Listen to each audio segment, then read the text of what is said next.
పచ్చిక గల చోట్లను ఆయన నన్ను పరుండ చేయుచున్నాడు. కీర్తనలు 23 అధ్యాయము 2 దేవుడు, దేవుని సన్నిధి, ఆయన వాక్యము మనలను సేదతీర్చును. వాక్యమును నామమందున ప్రభువైన యేసు క్రీస్తుతో సహవాసము చేయుము. ఆయన వాక్యమును జీవాహారమును భుజించాలి. దేవునికి మనసులో చోటివ్వాలి. సత్యవాక్యమును హత్తుకోవాలి. దేవునితో అంటగట్టబడాలి. నీరు కట్టిన తోట వలె, ఫలమిచ్చు ద్రాక్ష చెట్టు వలె ఉండాలి. ఆయనకు వేరుగా ఉండి మనమేమీ చేయలేము. దేవునికి మొరపెట్టుము, ఆయన హృదయవాంఛలు తీర్చును. నీకు విడుదల, విమోచన దయచేయును.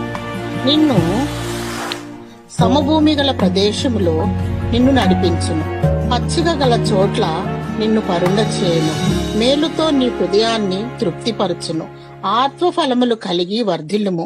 ప్రేమ, సంతోషము, సమాధానము, దీర్ఘశాంతము, దయాళత్వము, మంచితనము, సాత్వికము, విశ్వాసము, ఆశా నిగ్రహము కలిగి దేవుని రాకడ వరకు నిష్కల్మషముగా, నిందారహితముగా సిద్ధపాటు కలిగి వేచియుండుము.